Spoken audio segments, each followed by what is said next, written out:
Hey, what's up everyone? Mekkah here, back with the Fire Emblem archetype tier list, and we're still doing the Pegasus Knights. This is the first time I have to split them in two because there were just so many, so go check out part 1 if you haven't already. I tiered all of these girls in the first part. These are mostly early game ones. I split them into early game and mid-late ones. Kind of arbitrary, kind of just a way for me to categorize them a little bit, so I'm not being overly unfair to them, like being like, you know, you join mid-late, you're bad kind of thing. Just a way to split them into. This is not a super big separation or anything. So what we have left here are Thracia and Pala from Shadow Dragon, the last two white wings, then we're finally done with them. The reason they're here is because they joined later than their other incarnations. And we have Aaron, aka Aranus, aka Fury from FE4, Misha from FE5, Thea or Tate from the Binding Blade, Yuno from the same game, the Binding Blade. We have Farna from FE7, Tana from the Sacred Stones, Cyrene from the Sacred Stones, Marcia from FE10, I got her FE9 version up here, Tanith from Path of Radiance and Radiant Dawn, Elincia from Path of Radiance and Radiant Dawn, I got Sigrun from Radiant Dawn, Cordelia from Awakening, Cynthia from Awakening, Shigure from Fire Emblem Fates, basically. Yeah, I was like, is Conquest Birthright? No, it's all of them, he's in all of them, I think. Reyna is not in Conquest, but she is in Birthright and Revelation. And then we have Cal Dory, also known as Cordelia basically, but in Fates, because I just couldn't get enough of her. And that's all the units I've got left. I think I got everything that I forgot the last time. Hopefully there's like a couple units that sort of qualify as flyers or like Pegasus Knights. Some people brought up Dark Flyers. I'm only going with people that start in the Pegasus Knight or Falcon Knight class here. Or I don't know, I don't think there's any Seraph Knights, these kind of, yeah, okay. We're good, I think, basically, is the point I'm making. But thanks for reminding me about a couple. But the reason I forgot people like Shigure is honestly because I've never used them, so look forward to those ratings. But I still want to include them, just for the sake of completion. Yeah, let's get into it. And again, reminder, these tier lists are going to continue. I know I have plans to release big tier list videos that have to do with my Patreon, but these are also going to stay, so you don't have to worry about that. So the first on the list we have Thracia and Pala from Shadow Dragon. Probably their worst incarnations, but they're not bad, not by any means. They join in the middle of the game, around, I think the chapter they join is 14. Their bases are workable. I wouldn't say they're great, they are definitely underleveled a bit. I believe Thracia is level 5 and Pala is level 8. And their base stats are very, very similar, especially strength and speed are almost identical. But the biggest difference is that Pala joins with B lances in Shadow Dragon and Thracia has C lances. And weapon levels, I've always said, are a super big deal in Shadow Dragon. And this is a pretty big difference for them. Mostly because it just boosts her hit and attack power a little bit, and it lets Pala use the Silver Lance at base, whereas Thracia's strongest weapons are depending on situations, like a Dragon Pike or a Killer Lance, which is okay. But Pala is also close to using the Gradivus, for example, and she's also close to promotion because she's level 8, so if you're looking for a quick Draco Knight to fix all their weak issues, because Draco Knight promotion in Shadow Dragon is super insane, so with Sita, it boosts their HP, their strength and defense by such absurd amounts. Makes them a lot better. So if you want an early promote Draco Knight, Pala is your best bet. However, in the long term, if you're just about someone who just trains them to level 20 or level 15, I really recommend level 15 for Shadow Dragon, because at that point the XP curve starts to take a nosedive and you just want to promote and get about the same amount of XP. So promoting at level 15 is optimal. And if you're training them for a lot of levels, Thracia's growth will really shine because her speed growth is significantly higher. I think it's 30 to 40% higher. So in the long term, Thracia will probably turn out better. Their growths are fairly close together otherwise, but Pala's definitely better at base. Now, you know me, I generally favor bases over growth. And especially that Lance rank, I can't really refuse it or anything. I think it's too good to pass up. But I still think they're good. It's just, if you're playing Shadow Dragon really fast, warp skipping maps and stuff, they're not very useful. But every playthrough I've seen where you don't just warp skip maps, they are absolutely instrumental, and I think most people do play without the warp skip, so I think it's fair to raise them pretty high. But I do think it's important to note that they are growth units. I think they're better than Ingrid overall. I don't like Ingrid all that much anymore. I'm half contemplating moving her down just because of that. Speaking of which, some people brought up some placements that they thought were kind of odd. So for example, Don, and I know I'm biased here, but Don brought up a pretty good point that Florina almost has to be better than Fiora. And let me just paraphrase it for a little bit before I go on to the other units. Florina, first off, in Hect, if you only play Lyn mode and then Hector mode, as opposed to only playing Hector mode, then Florina is almost definitely a ton better than Fiora. She's just infinitely superior by miles and miles, because her stats will be better. She's going to be trained basically to Fiora's base level, at least in Lyn mode, and probably beyond. Has like a good shot at the stat boosters, the angelic robe and the energy ring, and she's like infinitely superior, like by a lot. But I think that even the Hector mode only Florina could be argued is better than Fiora. I can see his point definitely.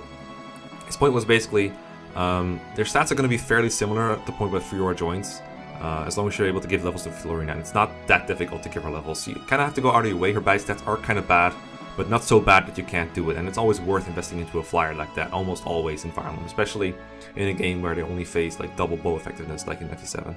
So she's not that much of a liability to where she's going to be worse by the time Fiora joins.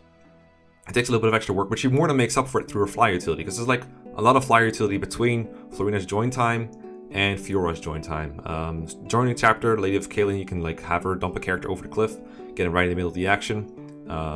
Chapter after that, mostly just rescue dropping, not much flyer utility, just good rescue dropper, or like a good opportunity to get up some kills if you're able to.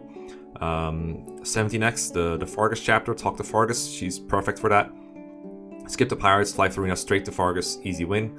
Pirate ship, once again you can rescue drop a little bit, so all that utility is like good enough to like compensate for any kind of annoyance you have with training her up. So overall I would say she's pretty good. Speaking of things that people commented on, some people brought up that Hinoka should be lower because she's one of the worst royals. I think that's a wrong way of looking at it. Being a royal or not doesn't really like Hinoka does not deserve to be just compared to other royals, but other units in general. There is no minimum requirement for an amount of royals or a maximum requirement or anything. Generally, you want to use royals because they can like activate dragon veins and stuff. But other than that, there's no distinction like that. So I don't think it's fair to be like, okay, Hinoka is worse than Xander and Ryoma and whoever else in Revelation and in Birthright. I know Xander's not in Birthright, but you get the point, right? She's worse than those units, yeah, but so is almost everyone else. And I'd rather compare her to like all of her peers, and relatively, I feel like she's a fairly good unit. Maybe not as good as some of the units here, but that's more due to my inexperience with Birthright than me failing to compare Hinoka to other royals. I don't think there's a point to that. So I'm going to keep her roughly where she is. I could see her being worse than these two, but as far as I know, Hinoka has significantly more availability going for her. And in Birthright, there is definitely a high demand for units that can get out there, kill a bunch of stuff, because it's Birthright for a reason, right? And even in Seize objectives, I don't know a lot about map design, but I do know that if you got a Seize, it's better to get across places quick, and a flyer is perfect for that. So I don't know. Prove me wrong, I guess, but I can see Hinoka as like a fairly good unit in Birthright. Other than that, I'm okay with the placements I made last time. I saw some like arguments for and against. Tier lists are kind of fluid in a way. Like the way I view these units today might not even be the same as I do tomorrow. I'm always like open to have my mind changed after a good discussion. So don't take these as like rock hard ways how I view a character. Like just because I have Sita at this point, for example, doesn't mean that within a few days I can be convinced to move her like up or down a little bit. This is just like a snapshot of what my opinions are right now, and just an excuse to talk about these units. So try not to take them too seriously. So next we have the FE4 Gen 1 Pegasus Knight Fury Aaron Aaroness, or if you're Mangs you like to insert extra letters, Aaron Res. I already went over why flyers are not that good in the entries for Fee and to a lesser extent Femina, and the same complaints hold true for Fury. It's really ironic, but she just cannot keep up with mounted units, with like normal mounted units without a winged Pegasus. She can't take advantage of road tiles, and that's a much bigger deal than being able to fly over mountains or forests or anything like that in almost all the maps. I did have Aaroness very early in like FE4 reverse recruitment, and there she was able to fly over the Spirit Force, and that was great, but unfortunately that's not part of the real game. And in the real game, she has trouble keeping up, and instead she's like kind of locked to doing side objectives like flying to faraway villages, or basically that. It's like her job basically. And it's not super good. It saves you some gold, but it's nowhere near the utility that some of these units provide. For example, FE4 I still hold on to as like one of the worst games, if not the worst game, to be a flyer in. That doesn't say anything about her combat. The combat of the Pegasus Knight in that game is fine. I've never had a problem with the Feast combat either. Even Femina is like kind of salvageable. And Aaroness, just like the others, she has B rank in both swords and lances. She can use the Brave Lance, the Brave Sword, Light Brand. After most she can use Sea Staves. All of that is nice, but there's just not too much to do with it. And being good at combat in FE4, not really the best pro ever, because almost everyone is good in FE4. When it comes to combat, you just gotta have the right weapon. It really depends on the unit, but generally high good combat units in FE4 are not super highly in demand. She's not especially good in combat compared to other units either. She does have Pursuit, I will say that is a nice trait to have. She does a pursuit, and after promotion she does get added. So it's not a rip on her combat. It's more like, compared to these other flyers that can like rescue drop or, you know, have very exclusive utility in that game, she just has very little. There's very little that your Pegasus Knights can provide you in FE4 that they can't in other games. So for that reason, I think she's better than Claire. Still, I think Fee is like a better version of Aaron most of the time. Other units are better too, so I could see them the other way around. I'm just going to put them like this because it makes more sense to me. I could see the other way around because relatively speaking, they're about the same compared to their peers. So not much of a difference between them. But generally, Fee is going to be better than Fury because, well, Fury is just has worse stats overall. And generally worse weapons, worse weapon levels, etc. Because, you know, that's the way inheritance works. Then we have Misha in Fire Emblem 5. Definitely one of the worst ones on this list. She is super stubborn, her recruitment is super annoying. I'm not going to count that against her, just thought I'd mention it because it's been super frustrating. You gotta like talk to her with Karen, then capture her, which means you have to put her to sleep because you cannot capture mounted units while they're mounted. So you put her to sleep to dismount her, like just force her to get off the Pegasus and take a nap. Then you capture her and hold on to her for the entire map because she's that stubborn. Like the next chapter you get Xavier, who's even more stubborn, but she's like pretty damn stubborn. Super annoying.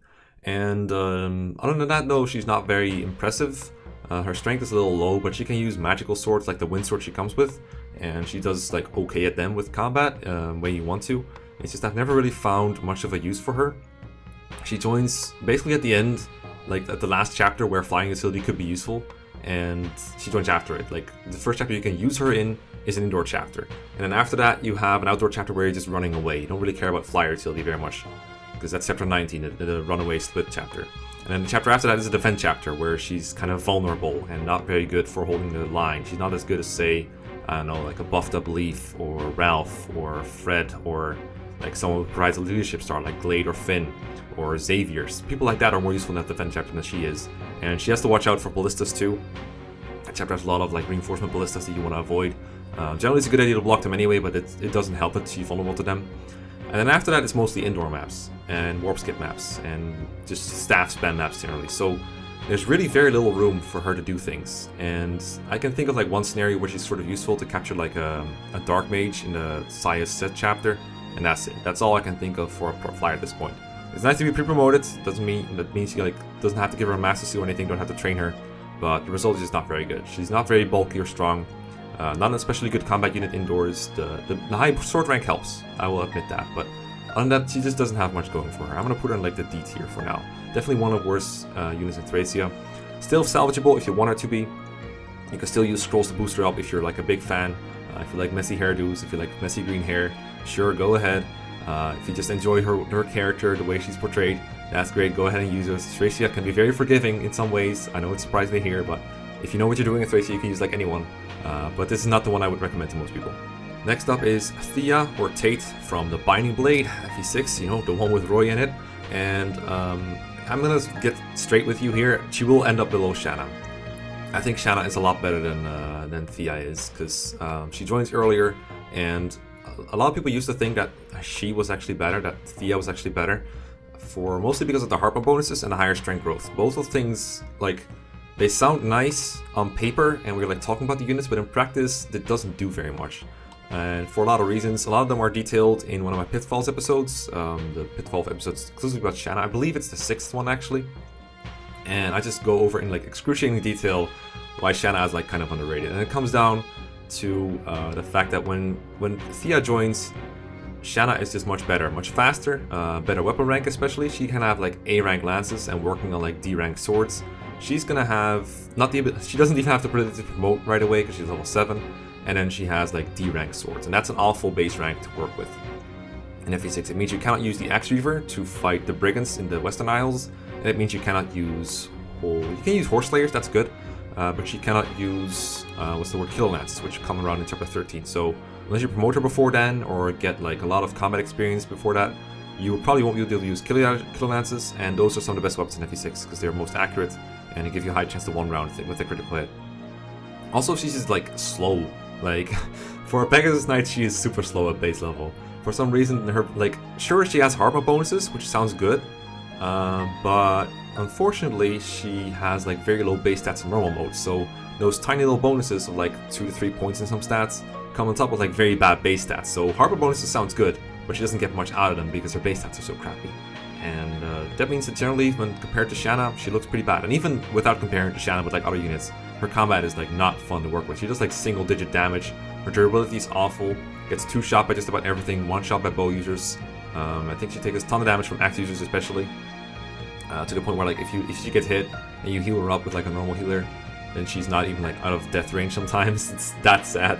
So there's a lot to work on when you're using like her. She's like one of my least favorite Pegasus Knights. She's not super bad. She is salvageable. It is a good game to be a flyer in. You can rescue drop with people, get them over walls or rough terrain or stuff like that.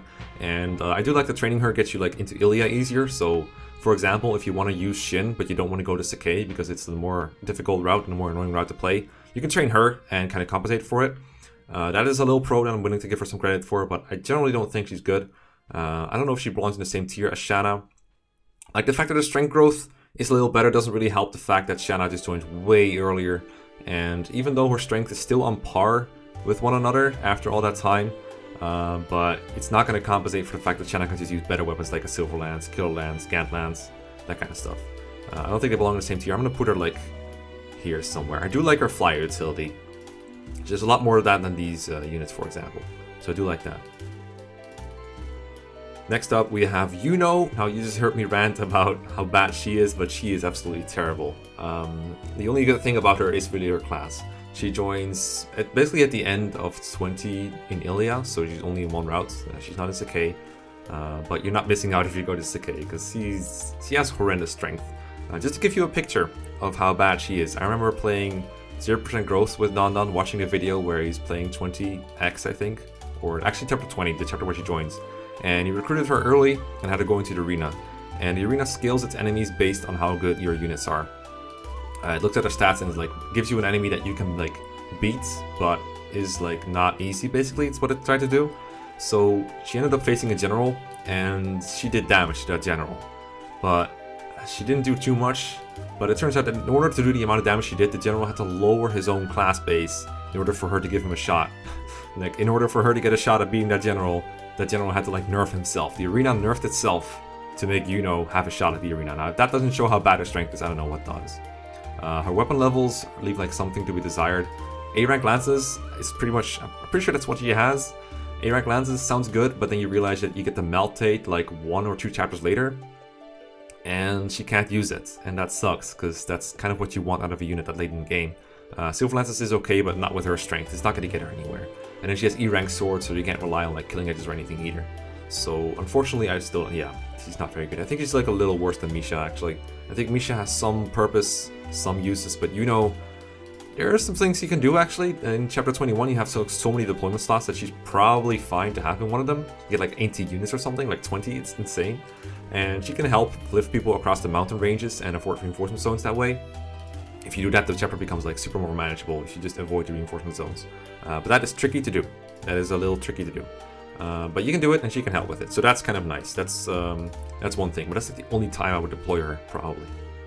Next up, I have Farna from Fire Emblem 7, the Blazing Blade. I like training Farna a lot if I can afford it. She is kind of expensive to recruit, but I'm not going to count that against her. And she joins for like 20,000 gold, which if you have the silver card, is basically like paying her 40,000 gold. And then she also needs to promote, so that's like an extra 10k that you gotta give her. Or like I guess she could use the whip that she comes with, or like she can get in the chapter by visiting a village, and then she can promote. But you could have sold that whip for 5k, I guess. So basically she costs you like 45,000 gold in a way, depending on how you look at it. Or maybe 50k if you like take into account that the gold you get for selling this Elincia whip could also have been used with the silver card to buy stuff. So yeah, kind of expensive, and from expenses alone, probably not worth it. But in FE7 gold is so plentiful, and if you're not doing a ranked run, then you really have nothing to worry about. So you should almost always free up some cash for Farna if you're looking for an extra unit to use, because she's one of the better ones. Like the fact that she joins late makes me want to put her like around this area here somewhere with Pala and Katria. But some of her stats are just good. Like she's the best strength out of all the Pegasus Knights, and it's like a decent strength of his own. I think her growth is like 50%, which is insanely high. And then her base is like pretty alright. She joins at a level where she can just promote at base level, so the moment you recruit her, you can just promote her and have a pretty good Falcon Knight going. That's what I did in negative growth, obviously, because I didn't want level ups. But if you do want level ups, she gets like good growth too, like good strength and good speed. Good res too, which is kind of rare in FE7. and kind of useful too, because there's like Cog of Destiny with all the status staves and Valkyries and a bunch of other magical enemies. We're already past Genesis, that's the other part where res is like really useful. But there's like a lot of spots in FE7 where just having high res is nice. Sands of Time, Victory or Death, other chapters where having high magic or high magical resistance, I guess, is situationally useful. And of course, I mean, it's just a good game to be a flyer in if you're looking to skip some maps, especially Cog of Destiny and Victory or Death, really big maps where being a flyer can be nice. I find her a fairly good user of the Delphi Shield if Heath doesn't need it, for example. Bow damage only gets doubled for Pegasus Knights in that game, but it can be nice. Her defense is like okay, but she's a little squishy sometimes. Her base HP is kind of bad. It's like 24, 28, I believe. So that sometimes durability is like a little bit of an issue, but she's not like super fragile. She's more durable than the other pegs at the same level. It's just she's underleveled, and that could be a bit of a problem. I would put her like around here somewhere. I think that's fair. Maybe even better than them.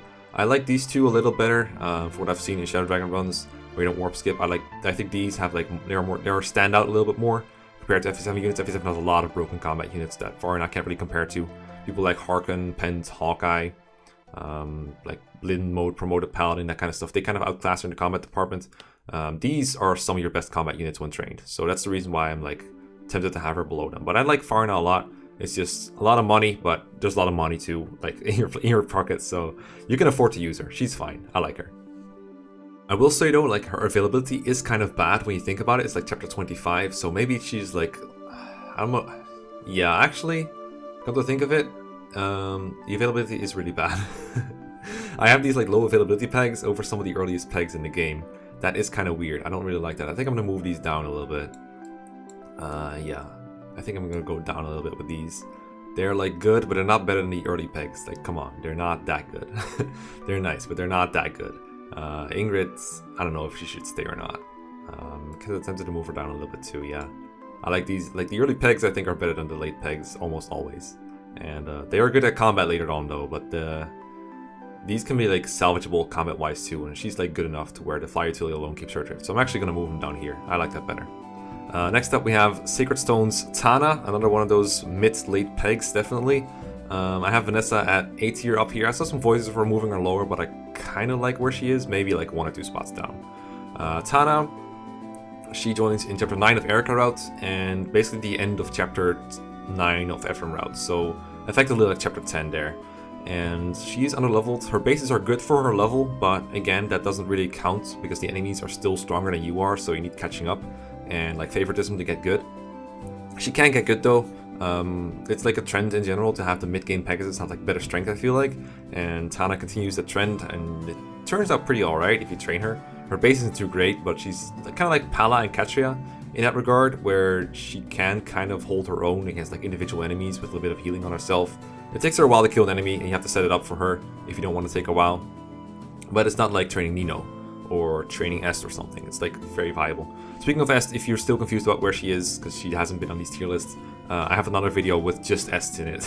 Like all the Est units in the game, that's like one of the first tier lists I made. So that's why she's not here. I forgot to mention that in this part. But Tana, she's not an Est, she's like just a mid-game unit. You gotta train up a little bit.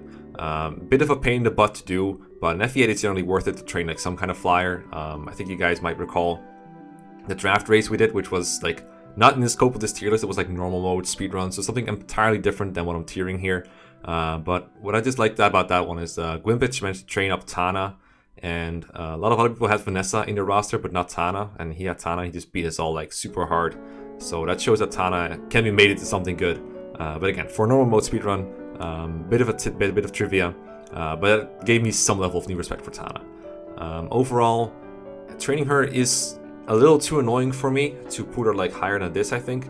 It definitely is a bit of an investment, but it's worth it. Like it's she turns well if you do it. It's just the investment is quite a lot, and quite a lot more than I think some of these units need.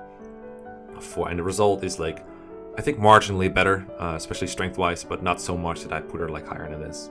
Next on my list, I have Cyrene from Fire Emblem Sacred Stones once again. Again, you probably won't be surprised to see this late Falcon Knight go like straight into here. I think her utility, honestly, I think utility-wise, actually, does like one more chapter better than Misha. I think the utility she provides is better than the utility she provides, and I think she provides like none at all, honestly. Like she can be okay in chapter 20, and that's about it, because her joining HP is so bad. It's like 28. The druid she fights almost right away will almost kill her if you leave her where she is, and then the chapters after her aren't really much better for her. And it's really just because of that low HP and just like kind of low stats overall. She has like good speed, I think, but everything else is just kind of trash and hard to use. The only good thing about her is her class, really. The high movement is nice. She can kill some eggs in the chapter coming after she joins, chapter 18 from the top of my head. And that's nice, but she's not much more mobile than other units because that chapter doesn't have too much terrain you can fly over. And she's not one of the better candidates to boost through like dancing or warping because she's so fragile. There's a Gorgon there with the shadow shot, and that thing one-shots her at base, depending on like how high the magic of the Gorgon gets rolled through the RNG.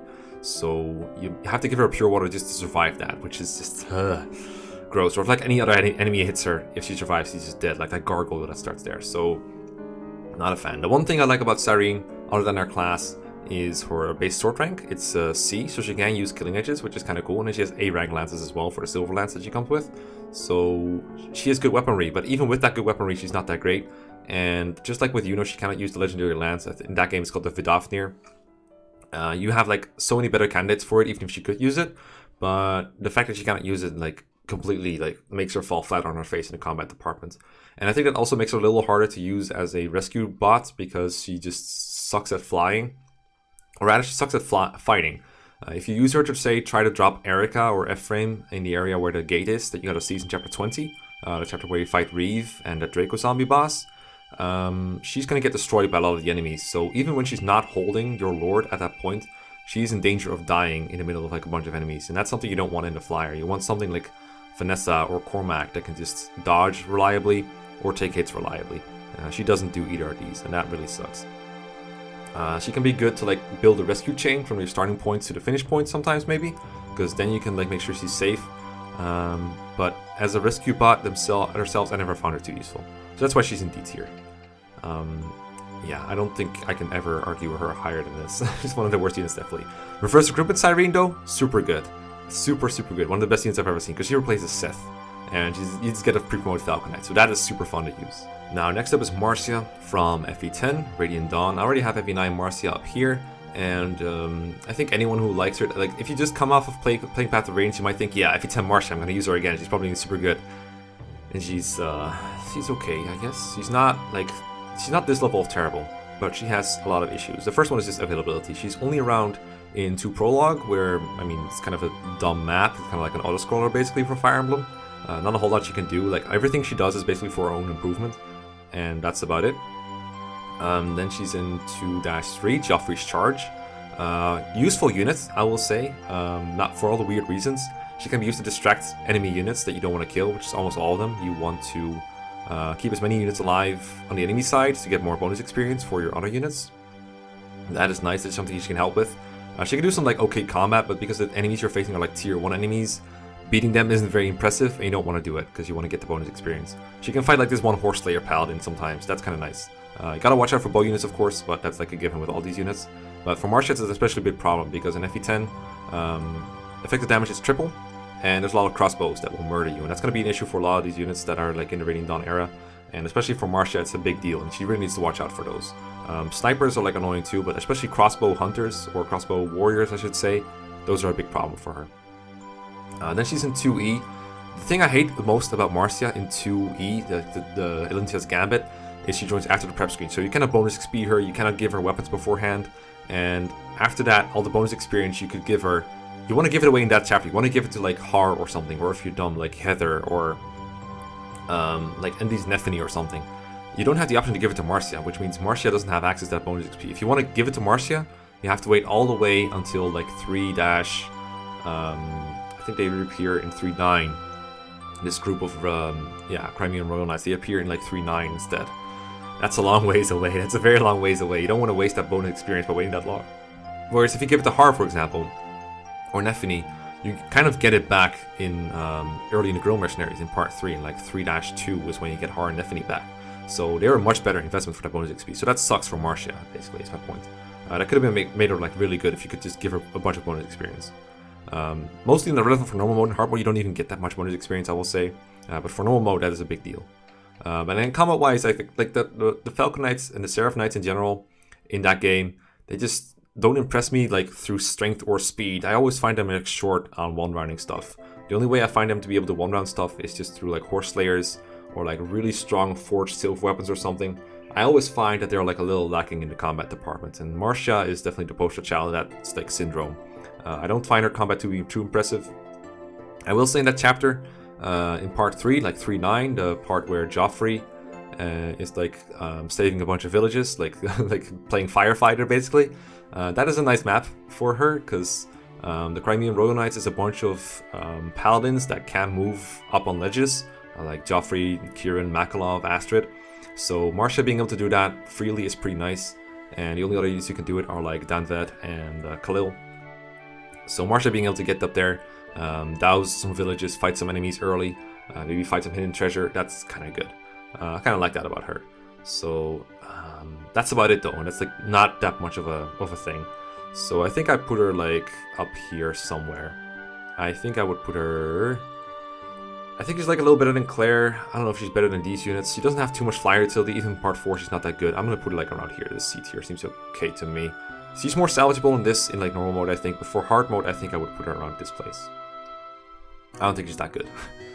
Still like an acceptable unit. Like, don't forget, I didn't put an E or an F tier here because I know the Pegasus Knights are almost all good, so I didn't put that there. But basically I would give her like 2 or 3 stars in Radiant Dawn. And unit ratings are just a mess. Radiant Dawn especially, they're very messy. Then we have Tanith in Path of Radiance and Radiant Dawn. Path of Radiance Tanith is one of my favorites. Pre-promoted Falcon Knight, very high level, I think she's like level 10 or something insane like that. Comes with a reinforced skill, which is like very notable. I have a love-hate relationship with that one, because on the one hand you're summoning, you have 2 shots to summon 3 free extra units that you can direct around a little bit, use to distract enemies, like dangerous enemies like ballistas or what's it called, siege tomes, stuff like that. You can distract some wyverns. On the other hand, by using it you make FE9 even slower, and it's already so slow that I don't really want to use it. So but she does summon that one Falcon Knight that can be like as strong as she is, and that's insane. The guy's like a Silver Lance and just one-rounds enemies. He's a boss. That, I think it's like the Benyon Guard or something, the Benyon Holding Guard. Those guys, gotta love them. They're so strong. Tanith herself is also really strong. Good weapon ranks. I believe she has either A or B rank. She can use just about anything you want her to at base level. She has that super strong light sword that I forgot the name of. That's like super strong. Sonic Sword, there we go, that's the one. Effective against flyers, so she can kill wyverns with it. And FE9 has a lot of wyvern enemies, so that's like pretty fitting. But even with just like a Silver Lance or something, she's pretty damn strong. And she has the Earth Affinity. She doesn't come with supports. That's like her one disadvantage compared to early units like Oscar, Kieran, Marcia. But even without those, she holds her own, and once she builds up support, she's still super avoid, like, she's like a great avoid tank. And she's not fragile either, even if something does hit her.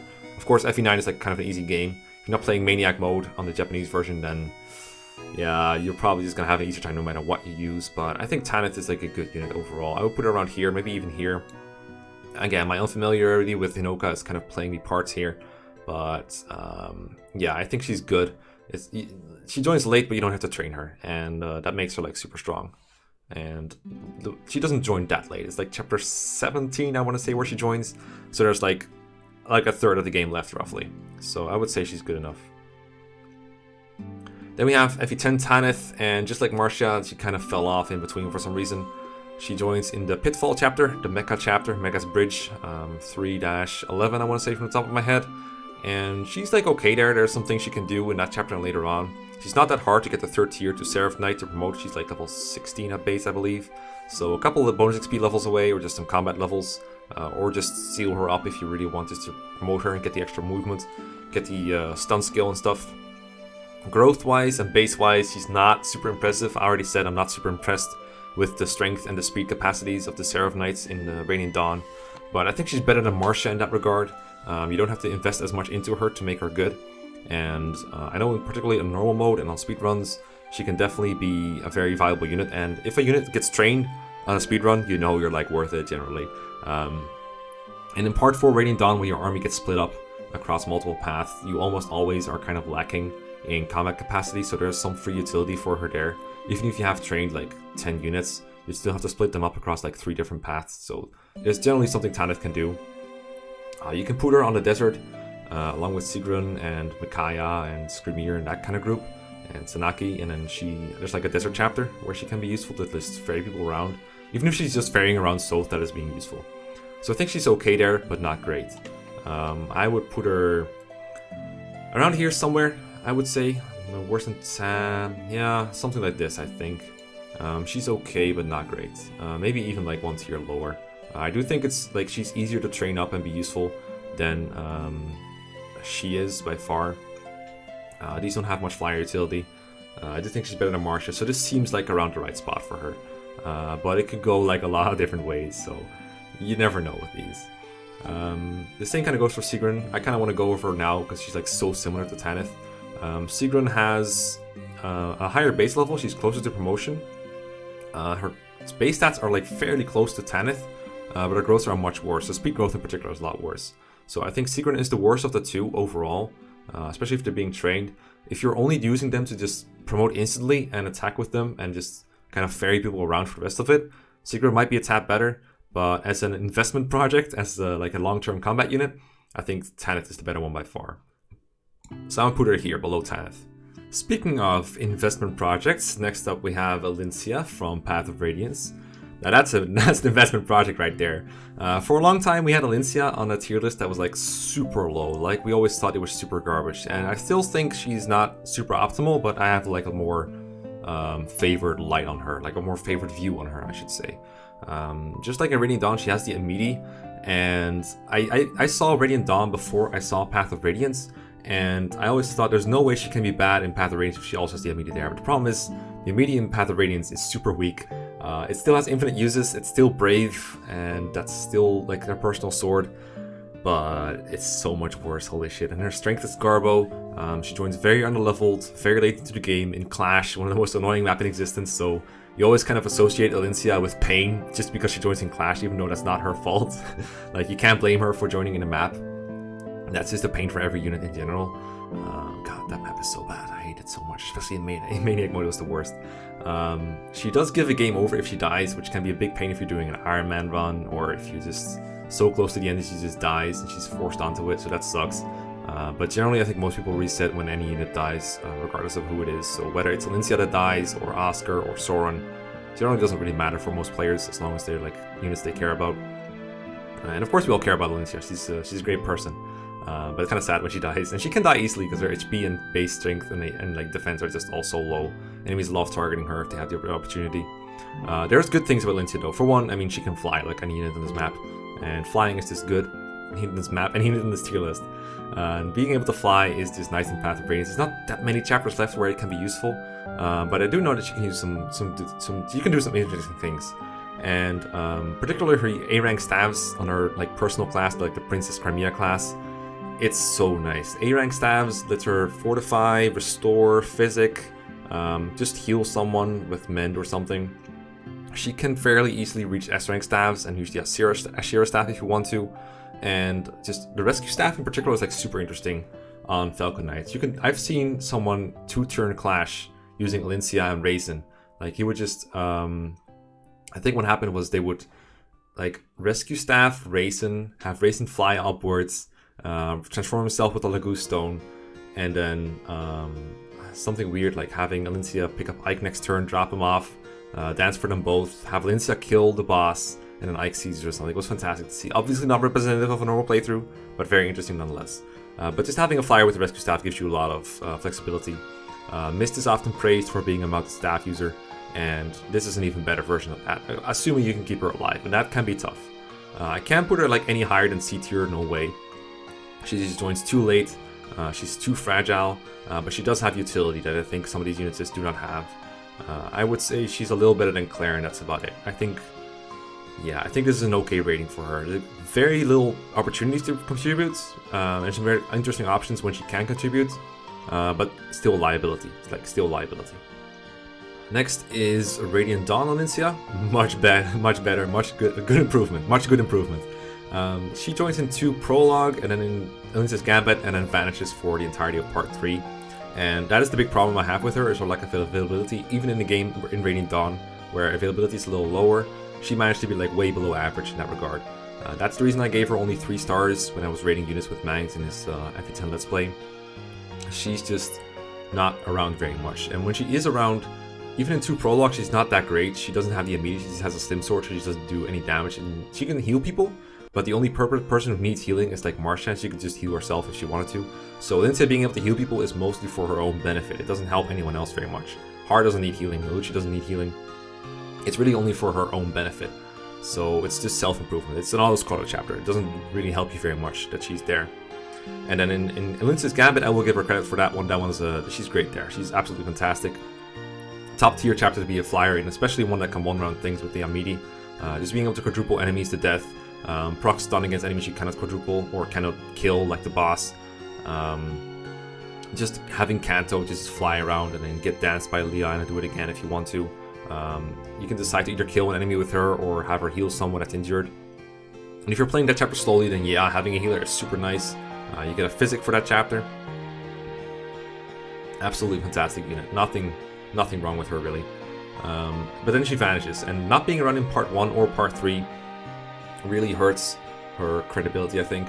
And when she comes back in part 4, she's on a level no matter what you do. Like, even if you give her a couple levels through healing and killing enemies in part 2, she cannot get that much XP through that.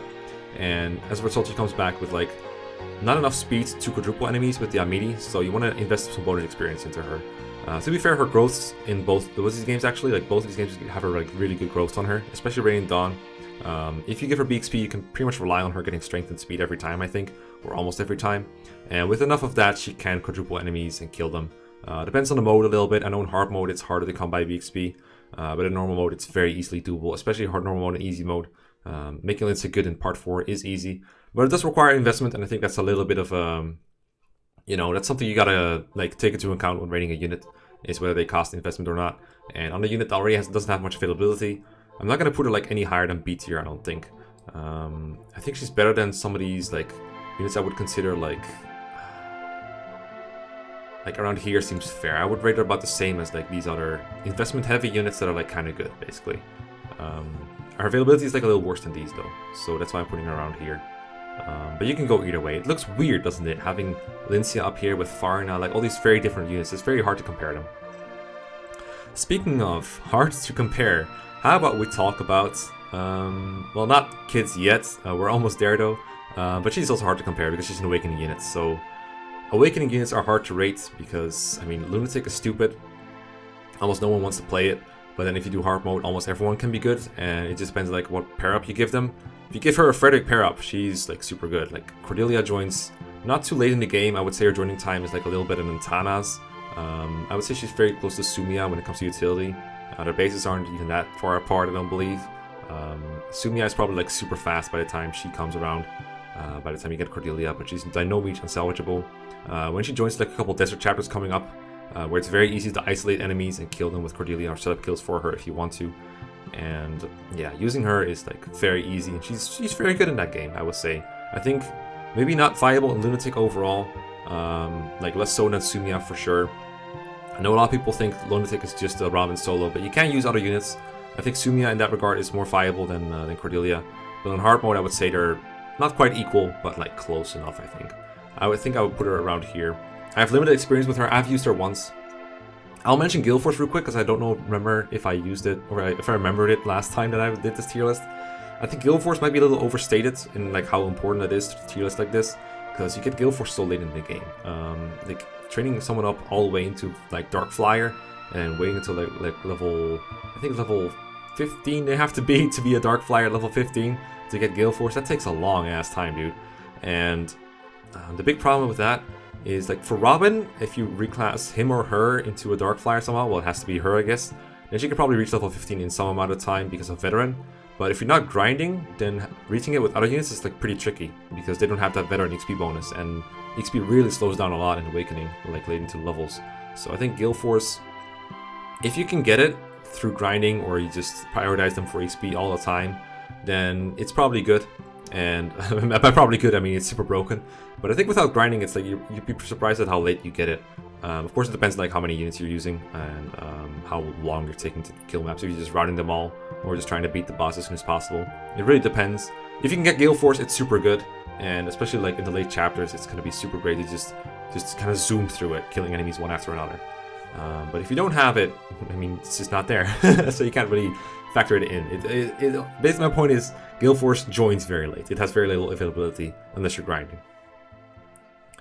Next, we have some kids to deal with. In fact, let me leave Reyna for last, okay? We have 3 kids, 1 from Awakening and 2 from Fates. I'll be honest with you, I have almost no experience using kids whatsoever. I think I recruited Cynthia once when playing Awakening, and that was a playthrough where I was like completely okay with grinding. It was the casual playthrough I've ever done. No regrets whatsoever. It was a lot of fun getting Gale Force on like 5,000 different units, including Olivia, but it wasn't very representative of what I want to show in these kind of tier lists. Shigure and Kaldori I have honestly never recruited. I think I unlocked Shigure by accident in one of my Conquest playthroughs, and that's basically it. So I have no experience using these units, and then even if I did have experience, I would still find it very difficult to rate them, because kids, especially in Awakening and Fates, are just so dependent on their like respective parents and what you do with them. Not just what kids, like, not just what pairings you make, but what skills you hand down as well. I'm not knowledgeable enough to know exactly who the right pairings are for them. Feel free to post them in the comments if you want. But kids are just a very, very difficult kind of unit to rate, because beyond these variables that I've already named, they can also join at variable times. You can do paralogs early or late, and I know that kids and the paralogs themselves can scale depending on when you do them. So all of that is like a super big mess that makes them even harder to rate than FE4 kids, for example. And I have no trouble rating FE4 kids, but these, oh boy, they're so hard to tier. And I want to rate them very highly in general, because they are a bit of an investment into making them good. But I'm pretty sure that for all 3 of these, they can be made good. Again, with the right setup, the right skills, the right pair up for themselves, maybe. They can be great, but I have very little to say on their actual utility. Again, Cynthia, yeah, she does have technically access to Gale Force, but especially with a kid that joins, like, basically after the quote-unquote time skip of Awakening, it's just like, how soon are you going to get it? How soon do you think you can get it? Because I don't think you can get it very soon. But obviously kids have good growths and relatively good bases for a level, so if you train them, they'll turn out good. That's really all you need to know, doesn't it? So I'm tempted to put them like somewhere around C tier personally, like better than the scrub ones probably. Like around here seems about fair. And I know these 3 units are not about the same, but I have about the same amount of experience with them. And again, if you want to elaborate in the comments, go right ahead. But I don't know for sure how good they are. Okay, last up is Reyna from Fire Emblem Fates. Not in Conquest, but she is in Birthright and Revelation. And my tier list is like falling off a little bit, so let me fix that real quick. There we go. You're early now, Reyna. Some people were telling me you joined early, and I guess in Revelation she does join early. I'm not sure about Birthright. I think in Birthright, I think she's a pre-promote in both. I'm like 99% sure. I did look it up beforehand, but I looked at a lot of things beforehand. I liked her a lot in my Revelation playthrough for like a long while. I actually got her killed in her joining chapter because I didn't realize that talking to Saizo made her join as well, and then she died because I just left her in the place she was at, which was a very dangerous place to be. So she died, and that sucked. But then I went back, I recruited her, and I used her and I liked her a lot for a long time. Good early pre-promotes. Her level ups were almost always like just strength or just speed or strength plus speed. But those are the best 2 stats if you're just killing things. I did find that as the game went on, she became more and more fragile and more prone to getting kills. Especially if she was like exposed with no pair up, she would just die super easily. To be fair, not just her fault, because there's a lot of units like that in Revelation. If you're not a royal, you're pretty likely to just straight up die to like some of these late game enemy combos. But yeah, I didn't rely on her very much late in the game. I mostly used her early on, and later on she was mostly like a flying pair up bot that I used to make sure to like, ferry people around, transport people like Ryoma and Xander to places where I wanted them to be. That's my experience with Reyna. I haven't played Birthright. I don't plan to play Birthright for a while because it seems like a really boring game and I don't want to play it right now. I'm going to play it at some point. I might do like a core and right or something, because that seems like fun, and probably more fun than using the actual units. But just like Inoga, good combat units that can fly, that seems like a pretty good unit to me. I know she joins a little later relative to Revelation in that game, so I should probably put her like a little lower than that, but she seems pretty good. She seems pretty alright, and flying in Fates seems pretty good to me because there is quite a bit of terrain depending on the map, and they're very flexible, and they let other units be more flexible too. They can rescue just about anyone basically thanks to the pair-up system. And from my point of view, as someone who started with the GBA games, that seems like good utility to me. And then her combat is like pretty damn good too. I like that she's like super anti-flyer, like an anti-flyer flyer. Just like the skill's called like flyer dominance, where she just murders flyers, gets like a bonus against them. That stuff is pretty neat. I like shooting down flyers with her. That was a lot of fun. Probably a better bow user than a lance user too, considering the weapon ranks. That is kind of annoying on any phase though, that she doesn't counter very much when you use those, but you can like trade around, I guess. But I never found her too impressive with lances. I always try to use bows with her when I could. So that is the second part of the tier list, and now we have a complete overview of all the Pegasus Knights in the series. All the Pegasus Knights, Falcon Knights, Seraph Knights, and Princess Crimeans, I guess. Let me know what you think. I enjoyed making it. It was a really tough one to do. These characters are very hard to rate. Flyers are very different depending on the series. Some of them I'm a lot less experienced with than others, and I do apologize for that. But hopefully I give you a good idea and of how good I think these units are. Let me know what you think, and let me know what units you want me to rate next. Again, I'm going to do the Patreon tier lists real soon, so stay tuned for those as well. But these archetype tier lists are not going anywhere. Peace out, and goodbye.